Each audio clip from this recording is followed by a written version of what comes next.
dear friends, it's a great pleasure and an honor for me to be with you and to be the awardee, the recipient of this Light of Truth Award today in company of many long-standing and supporters of the Tibetan cause. So this is and I was also very honored to receive this award out of the hands and of His Holiness Dalai Lama and in the name of the people of Tibet. As a youngster, I lived 5 years under foreign occupation here in Europe. And it made me aware, also as a youngster, of crimes of deportation, war crimes, crimes against humanity, and denial of elementary rule of law. And also, I became familiar, also as a youngster, and sensitive to patterns of discrimination and persecution.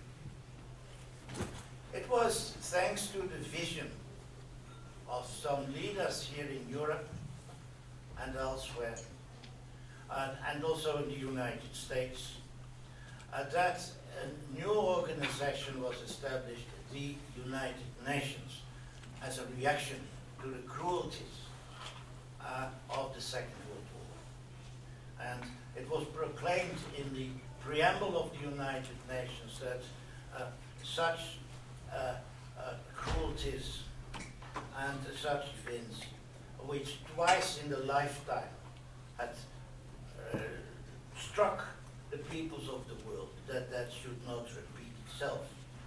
And then the Charter of the United Nations, was proclaimed in the name of we the peoples.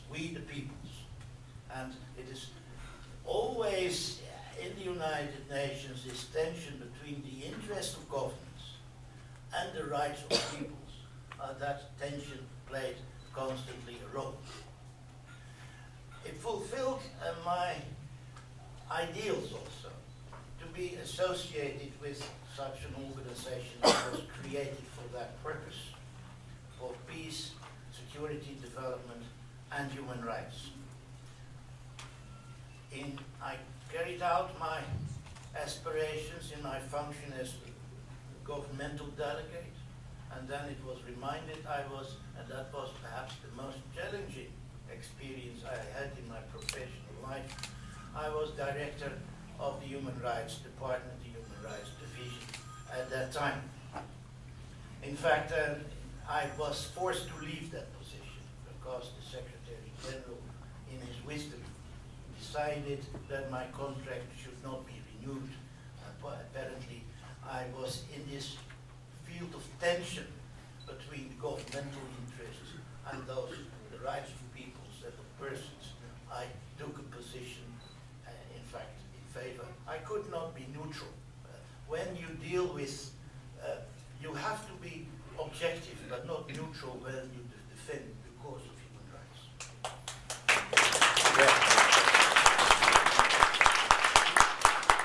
Well, I served, and it was reminded in the introduction also, as independent expert in the issues of racial discrimination, victims and the right to reparation, and also on the issue of torture. And when visiting countries, it moved me greatly when people said to me or shouted along the road, don't abandon us, don't abandon us. That is an important message, also a message we get from the people of Tibet. At the time then, I was forced to leave my position as Director of Human Rights at the United Nations. Friends of mine offered me a book which was a compilation of my statements and my speeches at the United Nations. And it is called, the name of the book was People Matter, People Matter. And what does it mean, people matter? At least the rights of people, one of the important rights, it was already mentioned by Wilder Taylor, the right to self-determination. It is also, what does it mean, and also for the Tibetan people, the preservation of culture, religion, language, and also the identity, the cultural identity of people. It is also the recognition of the land rights and the environmental and cultural heritage. It also means giving a voice to the voiceless and to defend the persecuted and detained. Now, I will not go into details, but I have made many interventions on behalf of people from Tibet. I have also, in fact, proposed, and that was the last resolution adopted in the United Nations system.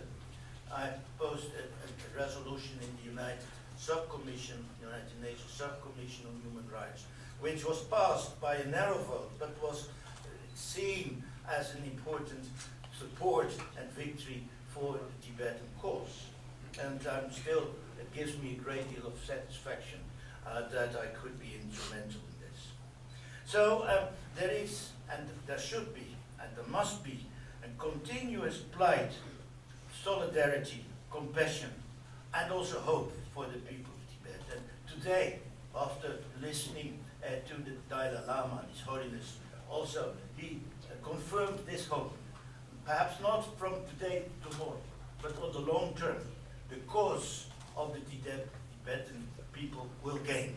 And that was, I think, we strongly believe in that. And I would also finally mention the important and dynamic and vital role and force in the defense of the rights of the people of Tibet by the international campaign for Tibet.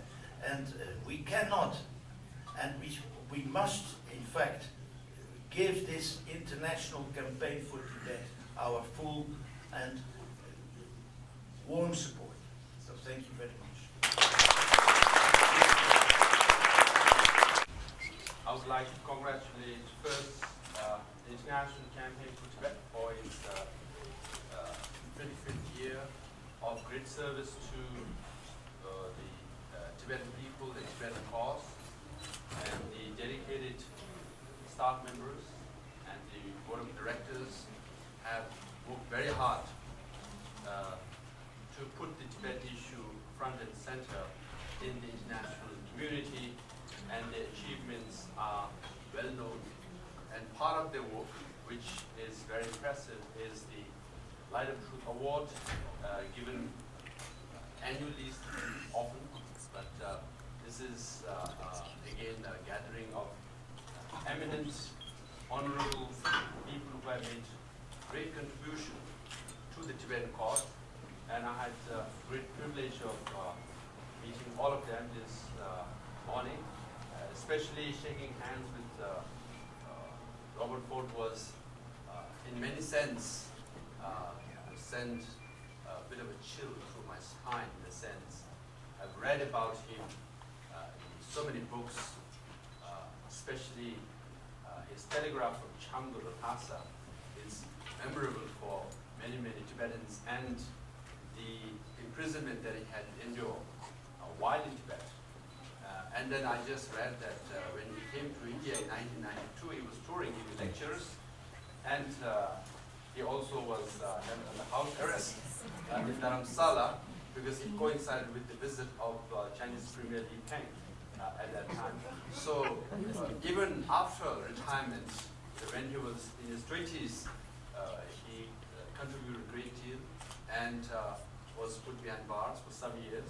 And after retirement in foreign service, where he was recognized as the commander, by, as you can see, by the Queen herself. And after retirement also, he was coming to India touring, he had to endure a bit of imprisonment, so house arrest rather. So all this clearly demonstrates that we have friends like them who are willing and dedicated from their teenage years all the way to even now, actually, that dedicated to the cause.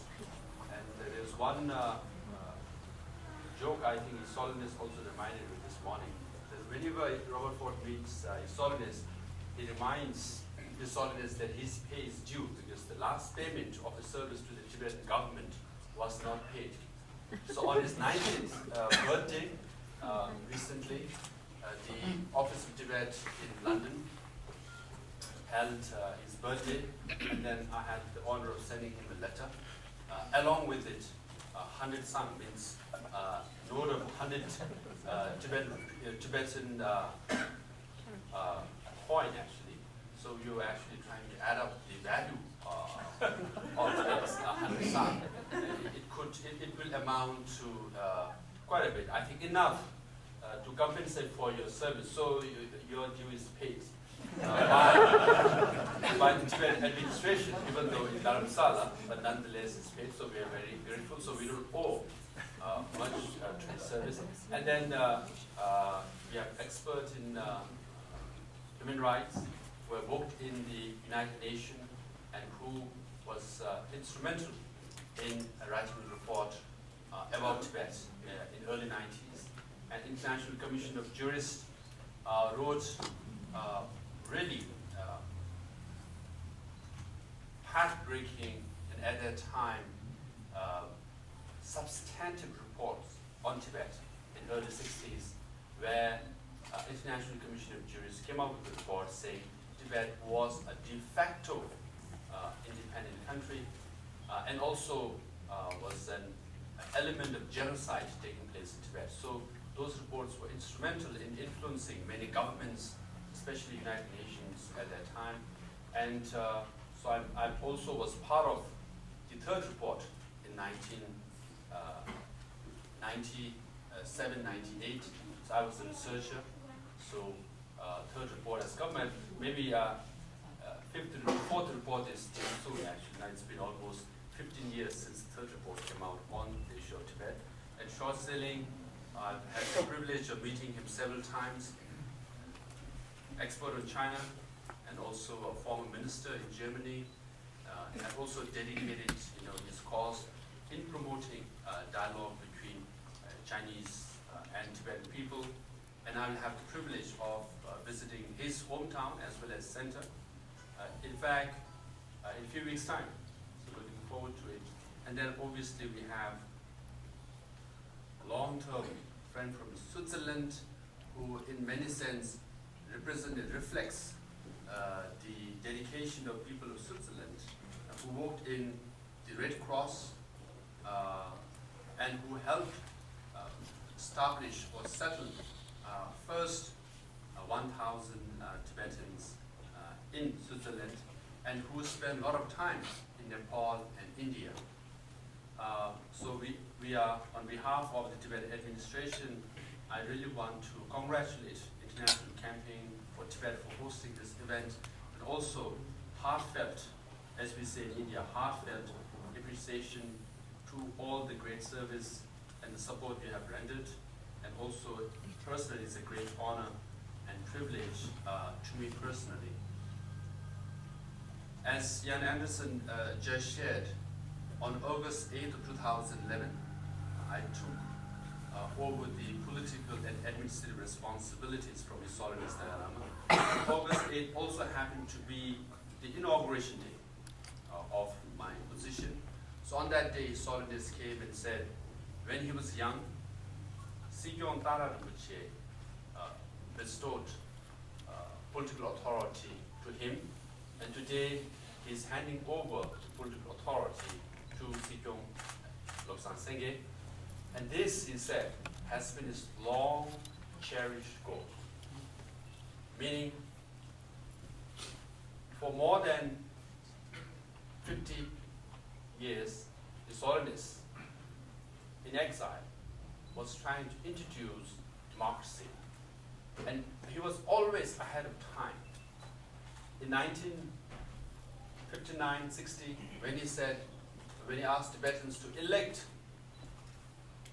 the representatives to the Tibetan parliament, Tibetans were like surprised. How can we elect our representatives when we were all road walkers, when Tibetans were living in tents? But he had this vision of democratic society then.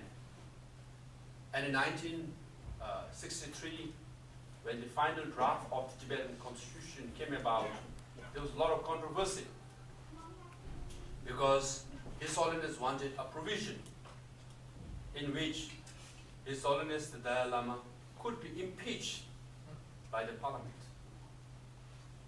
And Tibetans were horrified as to how can this be possible, because we just lost our country, and His Holiness the Dalai Lama has always been our spiritual and political leader since 1642, since 5th Dalai Lama. And how can anyone even think, far less impeach the Dalai Lama? But he said, if we want democracy, this provision is necessary because everybody has to be subservient to democracy. Hence, the impeachment clause was kept as early as 1963. And 1963 year was also the time when Tibetans elected women representative in the parliament. So he was that visionary and that forward-looking, and especially I think it's fitting to talk about women representative in 1963 in the Tibetan parliament, in the refugee community, when it took till 1970s for Switzerland to allow women representatives in the parliament. So it's not just ahead of, even Switzerland. So as much as we learn a great deal about Switzerland, and because Switzerland has been, as we mentioned, the host of the largest Tibetans in Europe. But nonetheless, as far as women representation is concerned, I think we're a little ahead. So I just want to put the record. And then every 5-10 years, His Holiness introduced major reforms. And in now I've cut the story short, in 2002 we had the first direct election of the Kalun Trippa. And then His Holiness declared he was semi-retired. And then the Kalun Trippa, then Professor Samdhiche took over all administrative and political responsibilities, but His Holiness technically had the final say, and his consultation advice was very much sought. But then in 2010 and 11, the Kalun Trippa election took place, where, as Jan Andersen mentioned, Tibetans all over the world, around 40 countries in 5 different continents, participated. So Tibetans from Alaska to Australia, from New Delhi to New York, voted on single day to elect their representatives, including, at that time, my position was Kalun Trippa. Now, as per His Holiness' vision, Tibetans have invested in democracy, and we have embraced democracy. We believe in democracy, and we can claim to have consolidated democracy because Tibetan nomads in Ladakh, Changdang, the mountain tops, 5,000 meters high or 6,000 meters high. The local Tibetan officials took ballot boxes on the backs of yaks and donkeys and walked for 3 or 4 days to climb the mountains so that nomads can come down from the tents and vote. And the votes were compiled and announced. Especially if you go to Bandra, Tibetan settlement, which happens to be very hot, maybe plus 40 degrees. But Tibetans lined up in the school playground so that they could participate in an election. Even though we are a refugee community, even though we are small in number of 150,000 altogether, scattered all over, but our election commissioner is so strict that if you don't vote on that single day, your votes will be invalid. So in that sense, we are very proud to have invested in democracy and have participated in democracy as per the vision of His Holiness Dalai Lama. And similarly, as per his vision and his guidance, we have invested in nonviolence for this many decades. This morning, His Holiness mentioned that Tibetan movement or Tibetan cause, in many sense, is a litmus test for the international community, for the Chinese government as well. Because whether Tibetan movement fails or succeeds will be a commentary on whether non-violence failed or succeed. Whether Tibetans fail or not will also be a commentary on democracy fail or succeed. But we do believe we will succeed. That's why we have embraced and invested in democracy and non-violence. We do believe we will succeed because we have good friends, like the distinguished people who are here. They've been with us for this many years because even though materially we can't provide them anything except for finally we have a land for them, other than that Tibetans cannot afford to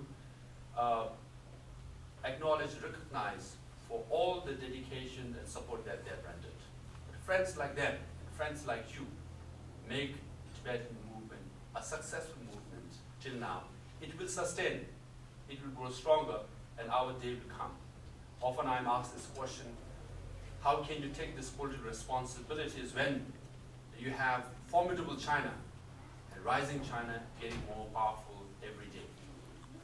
Then I say, my father was an avid radio listener, even though he didn't speak much different languages. But he often used to tell me, the news is one day Soviet Union might become #1 in the world. But we all know the history of Soviet Union. And I had the privilege of meeting Lech Walesa of Poland, who told me that the Vice Chancellor and Foreign Minister of West Germany visited him in late 80s and asked him, what do you think of all the students and youth surrounding the Berlin Wall? And Lech Walesa at that time told him, it is going to come down soon. Then Foreign Minister of West Germany said, well, we like that kind of program, but it's not going to happen in my lifetime. A few weeks' time, the Berlin Wall came down. So we have seen color revolution sweeping through the Eastern European countries. Just 2-3 years ago, many scholars said Islam and democracy are not compatible. They simply cannot go together. But then, from Egypt, Tahrir Square, to Tunisia, to Syria, democracy is sweeping the Islamic countries. Things happen. And we did not go far. The democracy of freedom may also touch the shore of Asia. Aung San Suu Kyi is walking around quite freely. Even a year and a half ago, who would have thought she would be walking around, celebrating her birthday with His Holiness in the month of June last year in London. So all this happened right in front of our eyes. And we do believe our time will come. When that comes, we will meet again in Lhasa and have another anniversary or ceremony for the success. Now let me end by saying this. On August 8th of 2011, when His Holiness kindly blessed the inauguration of my position, a few days later he gave a couple of interviews to South China Morning Post and other media outlets, and there he said, this has been my long cherished goal, he really meant that in the last 50+ years, he worked so hard, step by step, to introduce Tibetan democracy. Now that night, he told the media, he slept so well, 9 hours of sleep and no dreams, meaning deep down, something was fulfilled. So, which I think is a good thing. But since August 8th of 2011, my sleep pattern has changed. I have a lot more gray hair than a year and a half ago. But nonetheless, I move forward with my team with same determination, same commitment.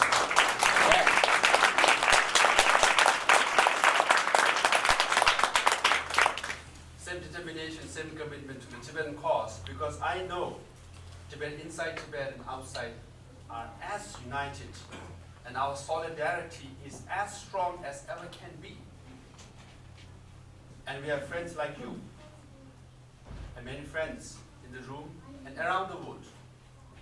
Because of you, I'm willing to have some more gray hair, and lose sleep pattern for 3.5 years at least, so that we all can work very hard in achieving our goal, and mainly the aspirations of the Tibetan people, including 114 self-immolators in Tibet. The aspiration being return of His Holiness the Dalai Lama to Tibet and freedom for Tibetan people. So in many sense, the Tibetan cause is, as envisioned by His Holiness the Dalai Lama, is invested in non-violence and democracy, and we also want the day will come when His Holiness the Dalai Lama will return to Tibet. Thank you very much.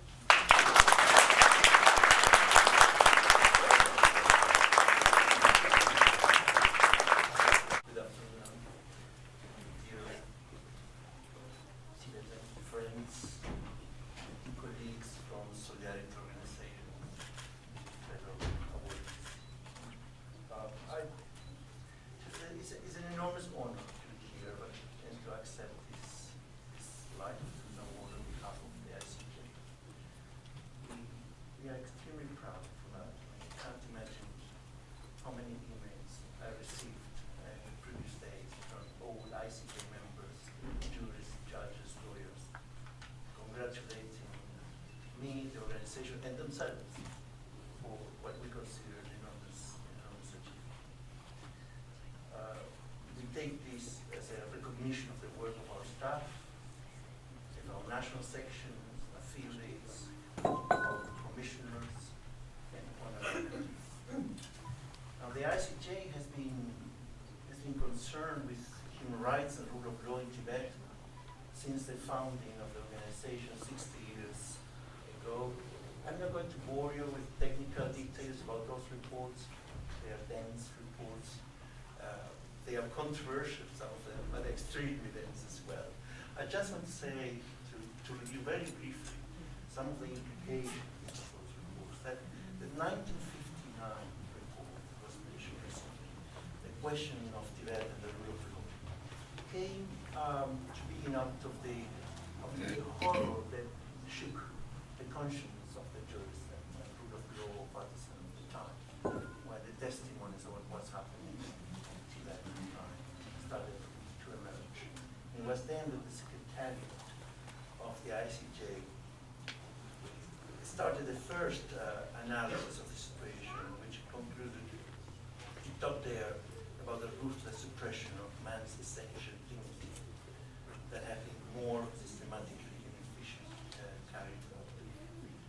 That report condemned the Chinese occupation at the time and asked for the restoration of respect, especially of the right to self-determination.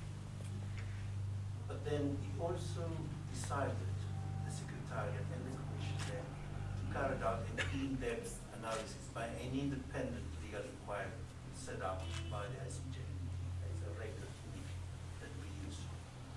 Now that independent legal inquiry is the one that produced the second report, the 1960 report.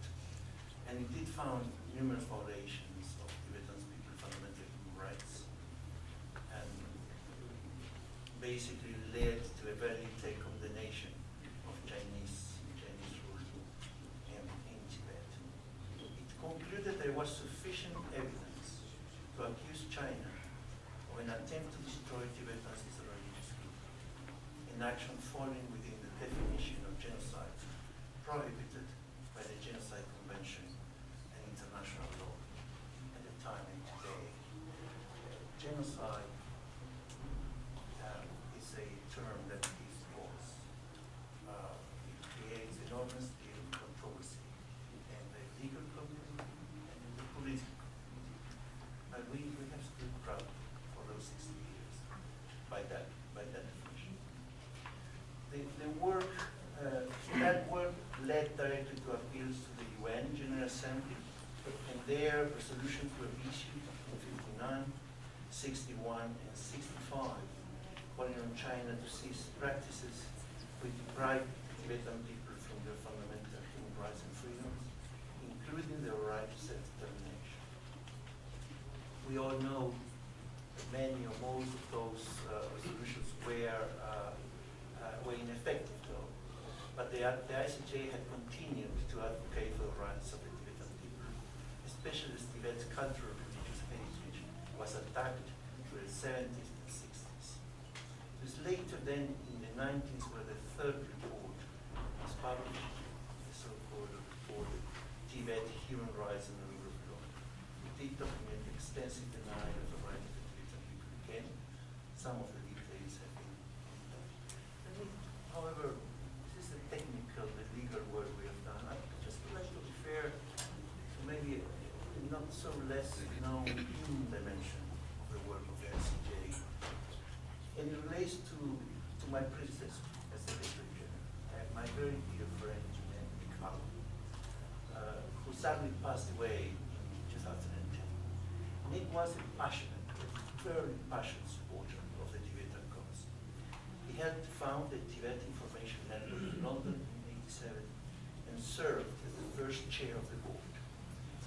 He had personally witnessed police open fire on demonstrators in Lhasa in September '87 and spent weeks in the city gathering first-hand testimony that enabled him to produce a 50-page report detailing the event observed by foreign eyewitnesses. That report was translated into several languages and distributed around the world. The report was critically important, contradicted official statements to the international media. The police in Lhasa have opened fire. Frequently pursued by the police, he eventually left Tibet, avoiding border controls. He left by ski, in fact, through the mountains into Nepal. Nick, along with his colleague Robert Barnett, presented a report to the UN Commission on Human Rights in 1988, forcing the Chinese government to concede that its policy had indeed opened fire. Police had opened fire in Lhasa. I could continue citing similar statements and so, but I just wanted to tell you that Nick brought that enthusiasm and continued to bring that force to the RCJ. And to a large extent, because of him, those reports, his very close presence, that we continue to be committed as we are to the work on Tibet. Today we don't run a special inquiry, particularly in Tibet. Our lawyers, however, remain ready, particularly in Kathmandu, to help the Tibetan community whenever they get harassed or persecuted. Just my last words, very briefly, is to thank the colleagues of the international community, to thank them, to ask them to keep it up. I myself come from a little country that knew very, very dark hours in the 70s and 80s. And in those really heavy days, when so many people lost hope, as a student, an activist, a humanitarian, as a lawyer, knowing that we were not alone. And there was somebody there who did not need to do anything for us, and yet were prepared to put energies and work something into the risks. That was what made a tremendous difference in the struggle because of those things. So I wish you all the best to our Tibetan colleagues, and I will keep it up for the colleagues of the Thank you.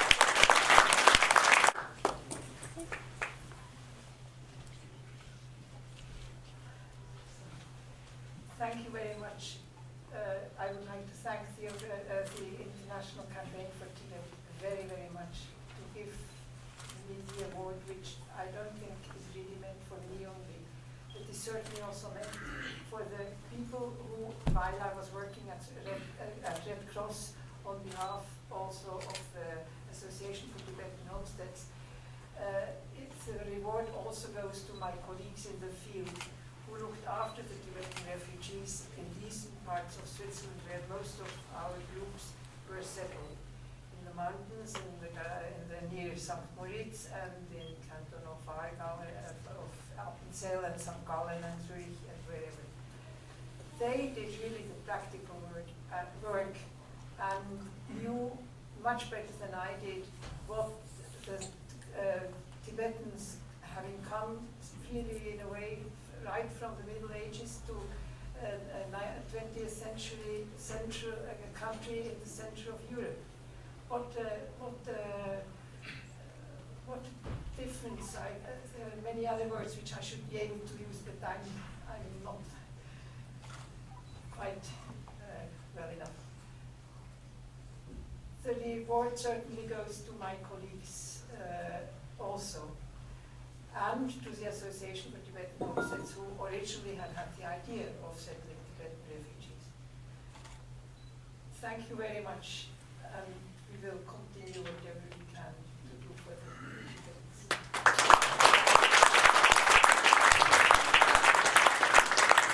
Dear Dr. Kusam Sanghe, Excellencies, friends of Tibet, I'm of course deeply moved about this event of today. There are only very few days in life you can feel similar things. One was the situation as a terrible lazy regime in Germany was dead, abolished, and we survived. Wonderful day. Second day was as I came to the western sector of Berlin, this American occupation, to see how democracy can develop, how freedom of opinion is indeed possible. You could believe it. And you could listen to all broadcasting inside or outside of Germany without the police looking what he is listening to. Then I studied Chinese culture, and that was of course very important to get a full picture by this culture, Asian culture, outside of Europe. I would say I could understand Europe better after my study of China, in good and bad things. And then, in the political life, as it was also already mentioned, after being a child of the 20th century, listening to the politicians after the Second World War, saying that those terrible things as Germany had with its Nazi regime should never appear in Europe. It started to appear again in Balkan, but nobody realized what is going on there. Just only looking, not acting. And so I had controversies, and I stepped back as a minister and started to be in the Human Rights Committee and the Foreign Committee, and to have a second life as a politician now, since that time. These are the 5 days, I would say, the most important of my life, and now this day. Because you have not very often, I would say, nearly nothing, no time, not only the history, the books, and all these things from the past, what you try to engage for the future. Here, you have a living person as His Holiness, seeing that this is possible. Because he knows all inside what is happening in Tibet. I would say, if you think on that, then of course you are ashamed to get such an honor here as a pure person doing very, very little in comparison to heroes, martyrs, and those giving their lives for the view and for the vision of Tibet. And in so far, I think also what we heard today of His Holiness gives us not only this conscious, what I just mentioned, gives also a deep hope of the sense of all of our lives that we have to participate and to be contributing, because also we want a sense of our own life to do it. And I would say first, I thank my wife being here, always helping me.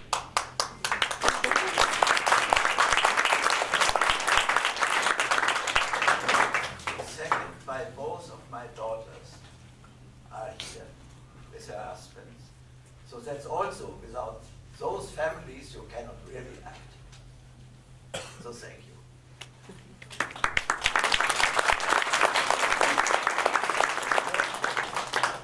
Third, all my helps, assistants, Mrs. Dostowitz, Marshall, she is here. She is managing my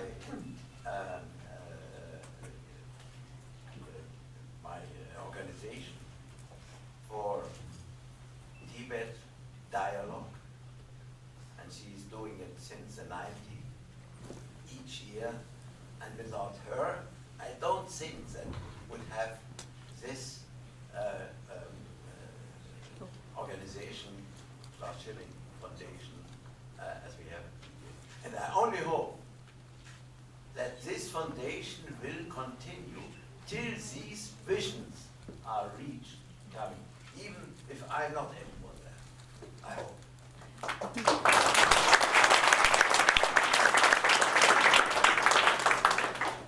And then let's say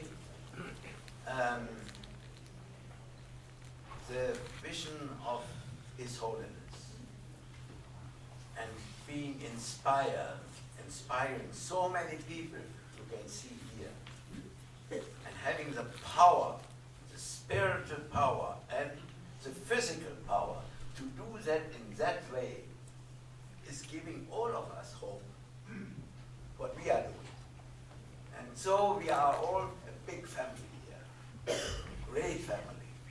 And I think in this spirit, we will move this earth, perhaps only 1 centimeter, but perhaps a very important one. Important for our institutions. So many are here also getting this award today, because these institutions have to be elaborated, and there is progress in mankind. If you know the history, that these institutions are doing more and more for the democracy, for freedom, and for the independence of each person in this person. And of course, Buddhism is a very important power to help to do this. And so I thank very much to the organization giving these awards, because we all feel what it means.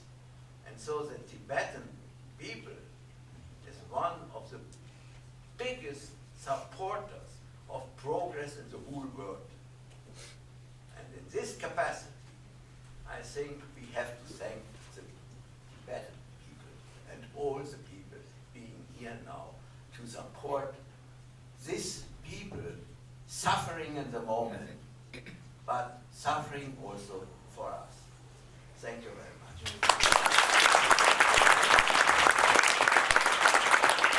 The way in to the reception this afternoon, and I was reminded of a quote from a great American Senator, Hubert Humphrey, who said, "I don't know what I'm going to say, I only know when it's my turn to speak." And here I am at the conclusion. Mostly what I would like to share with you this evening has been mentioned by either by Jan or our distinguished honorees, or by Dr. Lupsing Sangye. But I think I would like to repeat some of it and knit it all together for you this afternoon. A word first about the international campaign for Tibet, though I know many friends here in the reception, faces I recognize, faces who touched my heart over the years. Kelsen Yeltsin-La, and Punsak Nidra-La, a former political prisoner who we worked very hard on to secure her release and welcomed her into the United States off the plane. when she was released from Beijing. It is a humbling experience to be here. The International Campaign for Tibet is a research, monitoring, and advocacy organization working around the world with offices, as Jan pointed out, in Washington and in several European countries. And many of my colleagues are here. Either you've met them or they've been working behind the scenes. It is from our rich body of work and our experience in advocacy that the staff of the International Campaign for Tibet has, for many years, put forward the names of people who we believe should be clearly recognized for their work on behalf of Tibet and recognized with the International Campaign for Tibet's Light of Truth Award. Those names are nominated, presented to our board, who then considers them and votes on the recipients. So I am seeing today very much as the end of a long effort standing side by side with many of these esteemed people, working on a daily basis, sometimes only moving the needle a little bit, but in very practical ways, trying to help Tibetans, help Tibet.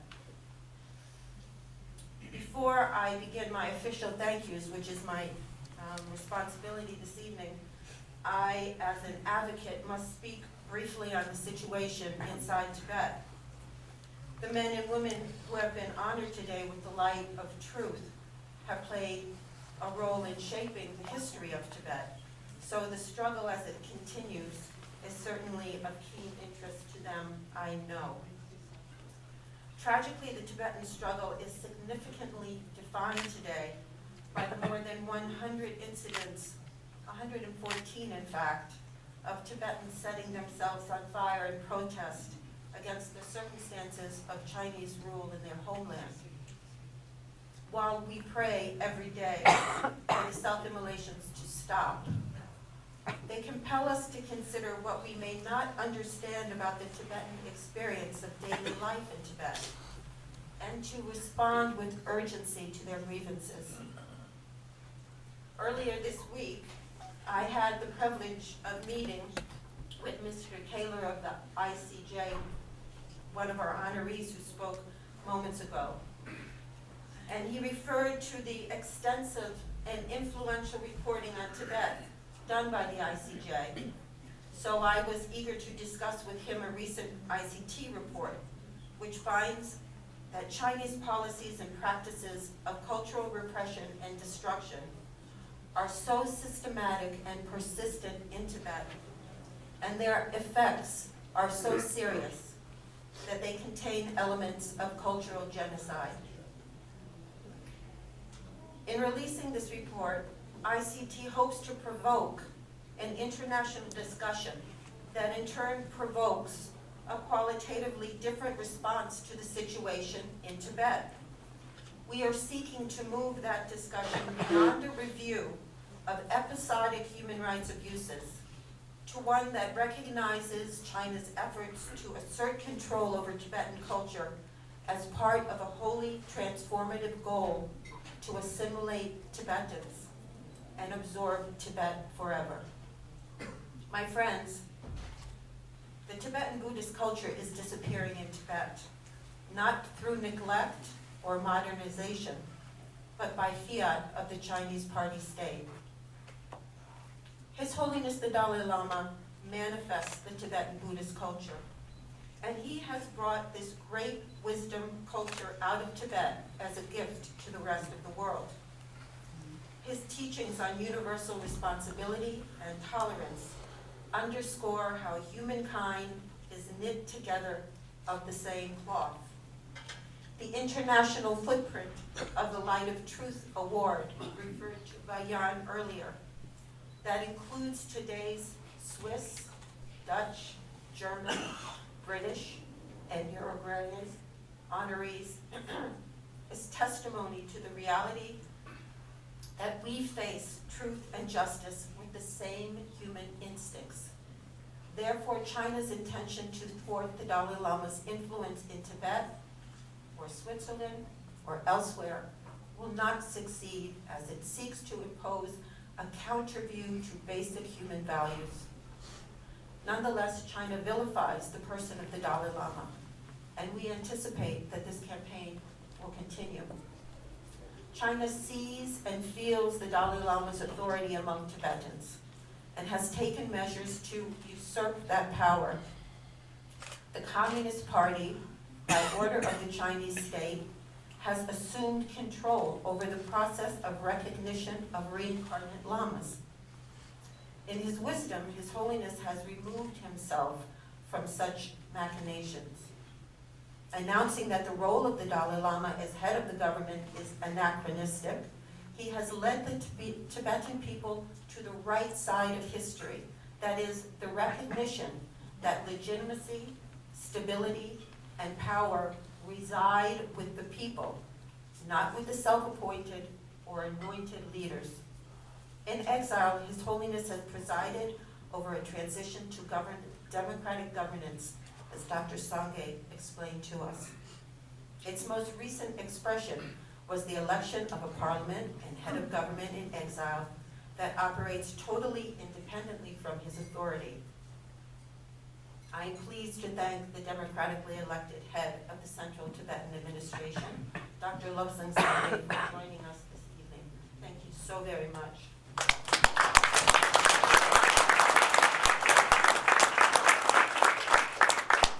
Dr. Sangye represents the democratic vision of His Holiness for future Tibet. His task is considerable, but as you have heard, so are his talents. His Holiness's participation in the Light of Truth Award ceremony today, earlier this afternoon, was made possible through the private office, and we are indebted to Mr. Tenzin Takla for his attention to this particular request among the many thousands he receives. We also wish to thank Mr. Seton Somdep Chakyapa, the representative of His Holiness the Dalai Lama, and the staff of the Office of Tibet in Geneva.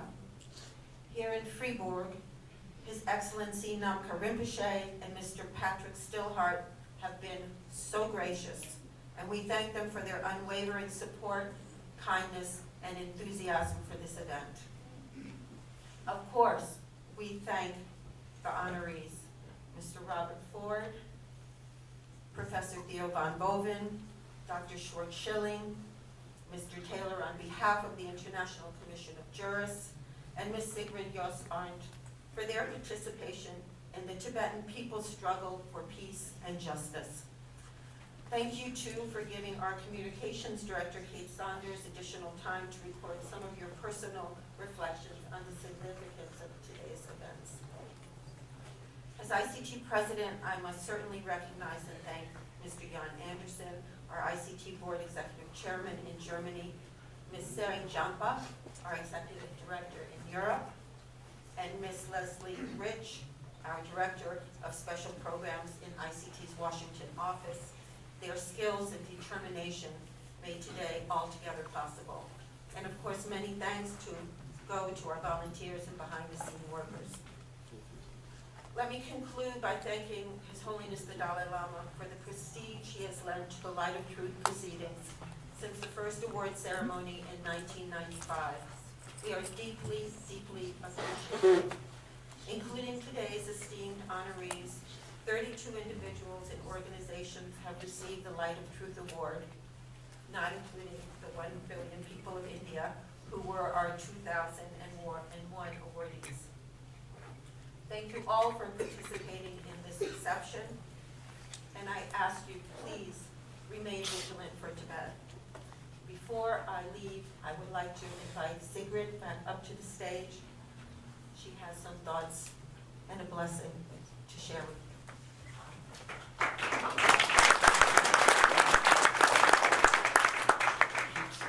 I'd simply like to say, bless His Holiness the 14th Dalai Lama, bless the Tibetans in exile, bless the Tibetans in Tibet, particularly